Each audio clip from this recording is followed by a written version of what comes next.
Legendary puto bongbong at bibingka dito sa Cavite na nagsimula pa noong 1953. Ito nga yung bibingka at puto bongbong na hinubog na ng panahon kaya siguradong masarap. Kaya hindi nakakapagtaka kung bakit sila nakakaubos ng more than 40 kilos ng puto bongbong at more than 20 kilos ng bibingka everyday. Ito nga ang sikat na Cecil's puto bongbong at bibingka dito sa Cavite.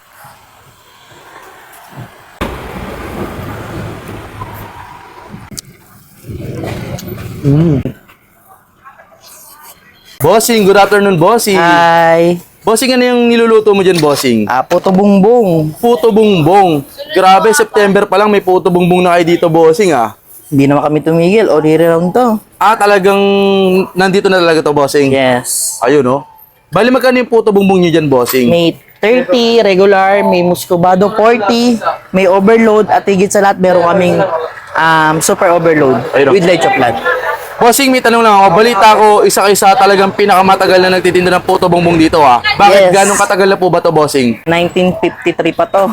1953. Yes. Tama ko na narinig, bossing. Yes. Grabe, sobrang tagal. Matanda pa sa akin, bossing, ah. Bali, paano nyo po to na-manage ngayon, bossing? Or I mean, paano po napasa sa inyo, bossing? Bali, inadapt to ng tatay ko sa mga kalululuan niya pa at in-improve ng nanay ko na si Cecil's Bibingka. So kaya Cecil's Bibingka po? Yes. Okay. Ganong katagal nyo po ito niluluto, bossing? Saglit lang po yan, seconds lang yan. Seconds lang talaga, bossing, no? Kaya tuloy-tuloy lang yung pagluluto, Oo. no? Bossing, may tanong lang ako dahil nga isa na kayo sa matagal dito na natitinda ng puto bongbong tsaka bibingka, ganong karami po inaubos nyo everyday, bossing? Pagkaalang ang araw, mga 45 kilos. 45 kilos. Alang ang araw pa po yun. Paano pag weekends, bossing? Nandyan tayo, pumapasok tayo ng 60 kilos. 60 kilos. Puto bongbong pa lang yun, bossing. Yes. Sa bibingka, bossing? Man tayo mga 10 kilos sa bibika kasi malalaki naman kasi yan. Okay. So talagang marami talagang tumatangkilik sa Cecil's puto bongbong or bibingka po, no? Yes. Ayun, no? Grabe. Sarap na, no? Ito, ano tawag dito, bossing? Galapong. Galapong. Tapos pagka naluto na, yun na yung tatawaging Puto bongbong. puto bongbong. Ayun, no? Saka ito nga pala yung napa-rated K nung araw pa. Ano po? Rated K. K Corina Sanchez. So yun, no? Pinaka. Pinaka. Na natikman niya. Ayun. Pinaka masarap daw. Talagang excited na akong tikman yan, bossing, ha? Mukhang talagang... Siyempre, hindi naman to magtatagal ng gantong katagal kung hindi to tinatangkilik at talagang hindi to binibili ng mga tao, no? Oo nga ho. Ayun, no? Grabe. Sarap nun. Bakit ang mura pa rin po ng puto bongbong nyo kahit mahal na po yung bilihin ngayon? Pangmasa lang talaga tayo. Pangmasa. Yun talaga yung importante, no? Pangmasa. Bossing, ito talaga yung ano, no? Yung talaga nakasanayan dito talaga nilalagay, no? Mas masarap kasi pag yung aroma niya talaga. Gawa ng dahon ng saging, Saging. po. Oh, yun. Ito, papakita ko sa inyo yung bibingka overload namin pinagmamalaki. Bibingka overload. Ayun, no? Grabe. Cheese pa lang, panalo ka na, yun. Magkano yung ganyan, bossing? Ito po yung 260 at ito po yung 220. Ito po yung 220. special, ito po yung overload. Oh, yun. Mura pa rin, no, bossing? No, kasi ang laki nun, no? Yes. Talagang good for sharing. Ayun, no? Saka yung bibingka namin nakarating kung saan saan. Dinadayo talaga? Talaga. Dinadayo. Ayun, Kasi no? bago masira yan, mga 4 days hanggang 5 days. Yun. So, ibig sabihin, mga isang pagkakaluto, no, bossing? Tapos may itlog na pula. Ayun, no? Overload. Dami. Mas matanda pa pala sa inyo yung ano nyo, bossing, tindahan nyo, bossing. Mas matanda pa kay sir, oh. Sarap to. Sarap. Ayan, oh.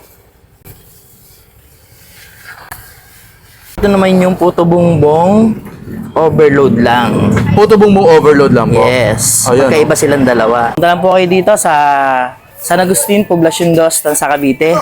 At nandito po yung stall namin na Cecil's Bibingka. Tapat lang po ng Easy Robinson. Easy Mart. Robinson. Easy Mart Robinson. Ayun, no? Yun nga mga isa, nag-crave nga tayo sa puto bongbong at bibingka. At syempre, pinuntahan na natin yung isa sa pinaka-legendary at pinakasikat na nagtitinda ng bibingka at puto bongbong dito sa Mitanza, Cavite. Ito nga yung Cecil's Bibingka Puto Bongbong mula pa noong 1953. Grabe, ganun katagal. Mas matanda pa sa akin tong recipe nito mga pagkain na to. So tara, excited na ako. Tikman na natin to. Dahil ako talagang natatakam na. Ayun, oh.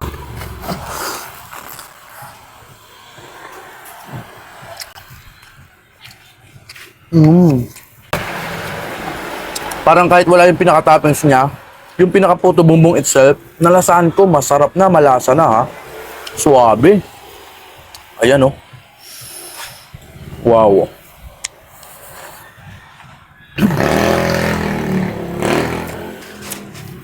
Panalo to, ang sarap.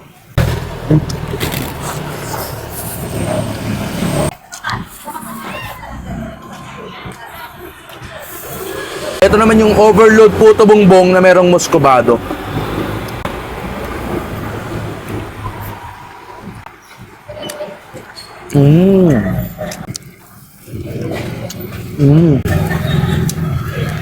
Grabe. Hop. Ito naman yung kanilang bibingka overload. Tingnan mo naman kung gaano kalaki oh. Ang laki nito. Good for 8 person na rin to. Nagkakahalaga to ng 260 pesos lang. Gantong ka-overload na yan. Tapos legendary pa yan. Bah, sulit na sulit ka na dito. Kaya hindi nakapagtaka kung bakit ang dami nang nabebenta nila everyday, no? Ayan, no? Tignan natin. Tama, no? Yung pinakabibingka nila, medyo may pagka-crispy yung top at saka yung ilalim. Ang sarap, ah. Suwabe. Nagbabalance yung lasa ng itlog na pula. Yung cheese tsaka yung bibingka itself. Panalo to. Suwabe. Tuwang-tuwa nanay ko dito pag tinake out ko to. Sarap eh.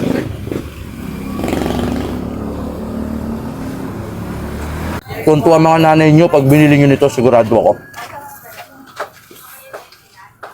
Sarap. 30 regular, may muscovado 40, may overload, at higit sa lahat meron kaming super overload Ayun. with leche flan. Bossing, may tanong lang ako. Balita ko, isa-isa talagang pinakamatagal na nagtitinda ng puto bongbong dito ha. Bakit? Yes. Ganong katagal na po ba to, bossing? 1953 pa to. 1953. Yes. Tama ko na narinig, bossing. Yes. Grabe, sobrang tagal. Matanda pa sa akin, bossing ha. Bali, paano nyo po to na-manage ngayon, bossing? Or I mean, paano po napasa sa inyo, bossing? Bali, inadapt to ng tatay ko sa mga kalululuan niya pa at in-improve ng nanay ko na si Cecil's Bibingka. Ah, so kaya Cecil's Bibingka po? Yes. Ah, okay. Ganong katagal nyo po to niluluto, bossing? Saglit lang po yan, seconds lang yan. Seconds lang talaga, bossing, no? Kaya tuloy-tuloy lang yung pagluluto, Oo. no? Bossing, may tanong lang ako dahil nga isa na kayo sa matagal dito na nagtitinda ng puto bongbong tsaka bibingka, ganong karami po inaubos nyo everyday, bossing? Pagkaalang ang araw, mga 45 kilos. 45 kilos. Alang ang araw pa po yun. Paano pag weekends, bossing? Nandyan tayo, pumapasok tayo ng 60 kilos. 60 kilos. Puto bongbong pa lang yun, bossing? Yes. Eh, sa bibingka, bossing? Man tayo mga 10 kilos sa bibingka kasi malalaki naman kasi yun. Okay. So,